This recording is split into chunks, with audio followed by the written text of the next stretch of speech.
გურია 721 ახალშობილი, 952 გარდაცვლილი, იმერეთი 3847 ახალშობილი, 4419 გარდაცვლილი, ცხეთამთიანეთი 594 ახალშობილი, 741 გარდაცვლილი, რაჭა-ლეჩხუმი და ქვემო სვანეთი 153 ახალშობილი, 395 გარდაცვლილი.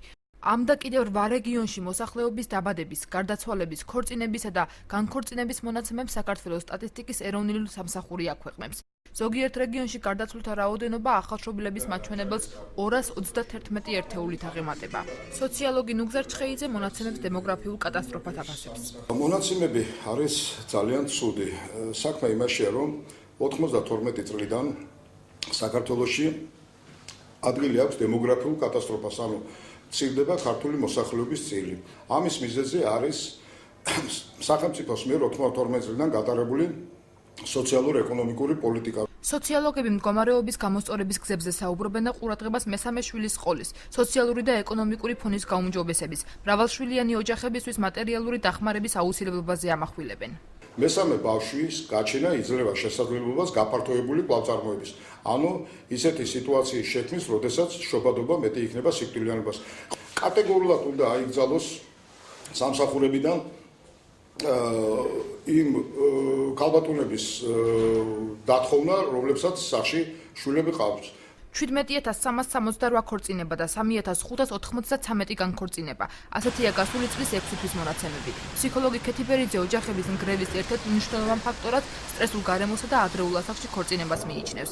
ასევე ამბობს, რომ საზოგადოებაში განქორწინებას უწინდებურად ტრაგედიად აღარ აღიქვამენ. მიზეზი შესაძლებელია იყოს შეთავსებადობაში, თქვათ იგივე ხასიათების შეუთავსებლობაში, ან იმაში, რომ შესაძლებელია იყოს მატერიალური პრობლემები, ან იმაში, რომ ადამიანი არ არის გარკვეული საკუთარ თავში, თუნდაც იმაში, რომ ეს ნამდვილად ის ადამიანია, ვისთან ერთადაც მას სურს, რომ იცხოვროს და აღმოაჩენს, რომ ეს ის ადამიანი არ ყოფილა.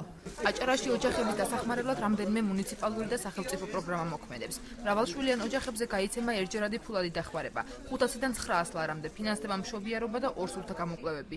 თუმცა საზოგადოებრივი ჯანდაცვის ცენტრში ადასტურებენ, რომ ეს პრობლემის გადასაჭრელად საკმარისი არ არის. ყופი ბავშვების დაბადების შემთხვევაში ერთჯერადი მატერიალური დახმარების სახით ოჯახებზე გაიცემა თითოეულ ბავშვზე 1000 ლარის ოდენობით ფინანსური დახმარება. აგრეთვე ორსულთა პათოლოგიების მართვა სოციალურად დაუცველი ოჯახების ორსულებში ხდება. დემოგრაფიული პრობლემებით ნაკლებად ინტერესდება მესამე სექტორი. არასამთავრობო ორგანიზაცია პროგრესის ხელმძღვანელი ნინო გაბუნია მიზეზად დონორების მხრიდან მსგავსი პრობლემების მიმართ ნაკლებ ინტერესს ასახელებს. მისი თქმით, ეს პრობლემა სახელმწიფოსთვის პრიორიტეტული უნდა გახდეს. სამწუხაროდ არასამთავრობო ორგანიზაციები აგვარებენ ლოკალურ პრობლემებს, მას არ გააჩნიათ მასშტაბური მოგვარების უნარი და დონორები, რომლებიც აფინანსებენ არასამთავრობო ორგანიზაციების მუშაობას, ნაკლებად არიან დაინტერესებულები და ნაკლებად ფინანსდება ესეთი მსგავსი პრობლემების მოგვარება. 2013 წლის 6 თვის სტატისტიკური მონაცემებით საქართველოში 26512 ახალშობილი, 24750 კი გარდაცვლილი დაფიქსირდა. სოციოლოგები თანხმდებიან, რომ თუ მდგომარეობა არ გამოსწორდა, 2050 წლისთვის საქართველოში ქართველი შესაძლოა ეთნიკურ უმცირესობაში აღმოჩნდეს.